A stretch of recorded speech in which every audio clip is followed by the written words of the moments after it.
This didn't make any sense to her. How did a melody that she had locked down over the summer, last summer, suddenly appear on Jennifer Lopez's album? This was something that really bothered her. Baby, you've likely heard people say that Beyoncé and Jennifer Lopez have pushed other artists out of the way.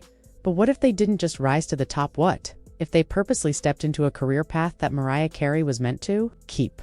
Not by coincidence, but with intentional, like they made calculated decisions to take her place and fill the gap she left behind. And this isn't just some random rumor. Apparently Mariah herself is the one hinting at it. So get ready, because things are about to get seriously intense. Have you heard Beyonce Drunk in Love? I don't know. I love Beyonce, but I have not. Mariah just flew in from her own planet. I'm telling you, this is Mariah's. From my own planet? Yes, I did. yes, absolutely. And I don't. One thing that's clear is that Mariah Carey completely owned the music world in the 90s. She wasn't just a singer. She wrote her own lyrics, produced her own tracks, and controlled her image.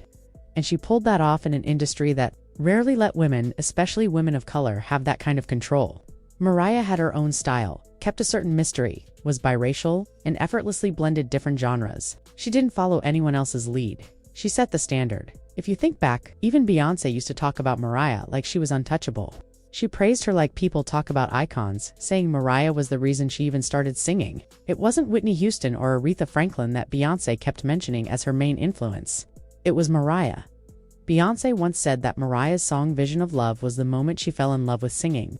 She's openly called Mariah one of her top inspirations. If you look up old clips or interviews, you'll see a younger Beyoncé clearly in awe, gushing over Mariah's voice and stage energy like a true fan. Mariah Carey's voice comes from God. You can hear the gospel in her voice. It's very nice to see her in the church. The whole message in the video was just Vision of Love was one of the first songs I heard when I was a kid, where I heard all of these riffs, and I was like, how does she do that?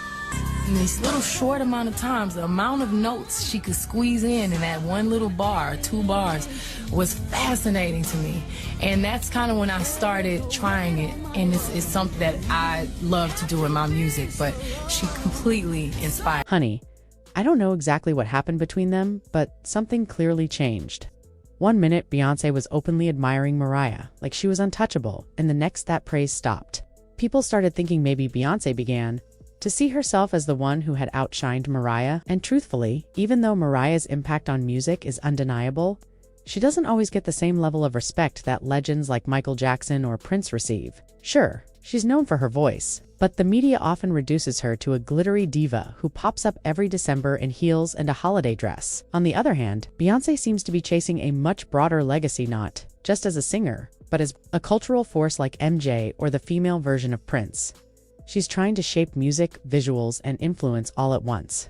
And maybe, in her version of that path, Mariah just doesn't fit in. Some even believe that Beyoncé didn't rise on talent alone, that she and Jay-Z used their influence behind the scenes to shift attention away from Mariah, not by taking her place directly, but by steering the spotlight elsewhere. That's how the industry works. Those who master the politics and build strong alliances often move up faster, even if it means pushing aside more naturally gifted artists, like Mariah. Then there's the other player in this story, Jennifer Lopez. Around the same period, J.Lo's star began rising fast. She's stunning and has her own kind of talent. But let's be real, her voice isn't on Mariah's level. Still, she kept landing big moments: films, fashion deals, perfume lines, even the Super Bowl halftime performance. While there's no hard evidence that Beyoncé blocked Mariah, the conflict between Mariah and J.Lo is much easier to see. Back when Mariah was working on the Glitter movie and going through a rough patch in her marriage to Tommy Mottola, she had locked in the rights to sample Yellow Magic Orchestra's 1978 song Firecracker for her track Loverboy. But out of nowhere, the same sample appeared on J.Lo's album before Mariah's version ever saw the light of day. J.Lo was already known from In Living Color, but she had trouble launching a singing career because her vocals weren't strong. She also didn't quite fit on Broadway, again due to the same issue. That's where Tommy comes back in. At the time, he was Mariah's husband and also ran Sony, her record label. Their marriage was falling apart, and Mariah wanted out both from him and the company, but Tommy wasn't having it. So, as a way to mess with her, he took Loverboy, which Mariah had already recorded on, handed it to JL. He pushed J.Lo's version first, putting Mariah's on the shelf. And yes, J.Lo knew all about it and still went through with it. Mariah figured out what happened. In her memoir, The Meaning of Mariah Carey, she explained that much of the trouble surrounding Glitter led back to Tommy. He was bitter about their split and her decision to leave Sony, and he used all the power he had to make sure she wouldn't succeed. Once he learned about the sample Mariah was using, Sony quickly gave it to another woman on the label. Mariah didn't name her, but it wasn't hard to figure out who she meant. And when it comes to Mariah refusing to name names, who could forget that legendary moment? She was being asked about other female artists in the industry when Beyoncé came up. Mariah said she was sweet and talented, but when the interviewer asked about JLo, Mariah dropped the now iconic line, "I don't know her." That phrase has stuck ever since. Later, during a 2002 interview with Larry King, he asked Mariah if she had any issues with JLo or if there was competition between them. Mariah didn't hold back. She said there's no competition if the other person can't sing. That one stung. There are rivalries, but I don't think she has anything to do with me. I mean, my whole thing is singing, writing She's songs. an actress. Yeah, and I've been doing this, my whole life. Singing is first and foremost. It's a God-given talent that I'm grateful for. Her thing is something different. Mariah didn't hold back when it came to throwing shade about JLo, possibly not singing her own songs. In a Talk magazine interview, she mentioned she was barely getting 3 hours of sleep a night. Hours. Mariah didn't miss the chance to throw a jab. She said, "If I had the luxury of not having to sing my own songs, darling, I'd do that too." And she wasn't joking, she meant every word. But it's not like Mariah was just being petty. Rumors about JLo not doing all her own vocals have been floating around for years. Take her song I'm Real, which dropped in September 2001. It was supposed to be on her second album, but Ashanti revealed that she had already recorded that track. She did the vocals and everything. JLo. The truth is, JLo reportedly couldn't manage the vocals on her own, so they left Ashanti's voice in the final version. If you listen closely to I'm Real, you can actually hear Ashanti's vocals in the background. And here's the twist. That track wasn't originally meant for Ashanti either. Irv Gotti confirmed that Tommy Mottola, Mariah's ex, had told him to pass the song to JLo to get back at Mariah.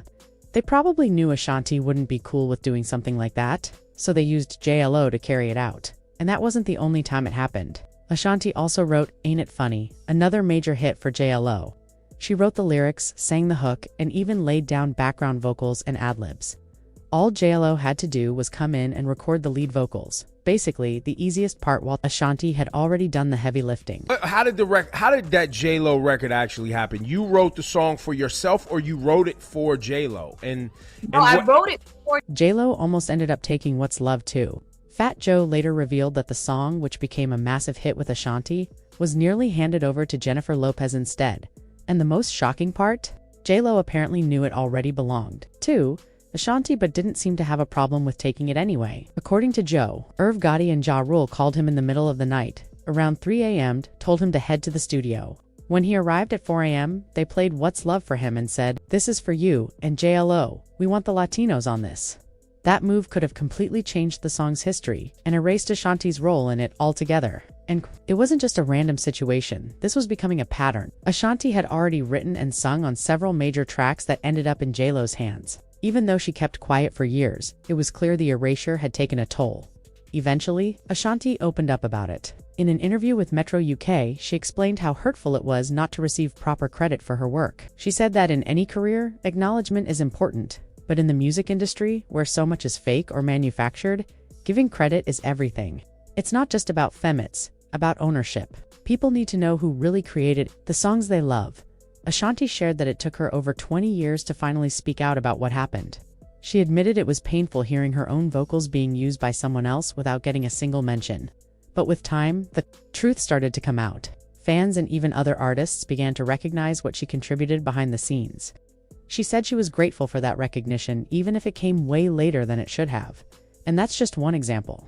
There are plenty of stories involving Black artists whose work has allegedly been taken or downplayed so others could. JLo's name keeps coming up, but she's not the only one. Beyoncé, too, has faced similar accusations over the years, claims of taking songs that were written or recorded by other artists first, or reworking ideas without giving proper credit. Whether those claims are true or not, the fact that they exist says a lot about how the industry functions behind closed doors. Now, rumors are building that Mariah Carey might finally be ready to break her silence. Like, really break it. Not just subtle comments or cryptic interviews, but a full, uncensored look into what actually went down. Sources say she may be preparing something major. It could be another memoir, a full documentary, or even a tell-all special. And word is, she won't hold back. If that's true, Mariah might address it all, from songs that were stolen, to sabotage from inside the industry, to how people she once inspired may have turned their backs on her.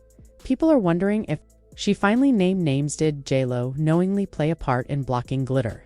Did Beyoncé slowly distance herself to fit into a more polished, calculated image? Or did the music industry just decide Mariah was too unpredictable, too honest, and too hard to control? Whatever the reason, one thing is clear. The truth, if it finally comes out, will shake things up. The entertainment world loves polished images and clean narratives, but Mariah's story is anything but clean. It's full of drama, betrayal, talent, and pain. And if she decides to expose everything, it could force a whole new conversation about how fame really works. And who pays the price when power plays are made behind this? Now, I want to hear from you. What's your take on it? You think Mariah is finally ready to let? Do you believe J.Lo and Beyoncé knowingly benefited while she got paid? Drop your thoughts in the comments, and if you're into stories that uncover what really goes on behind the fame, don't forget to hit that subscribe button. We've got more coming that you won't want to miss. Turn on the bell so you'll know when the next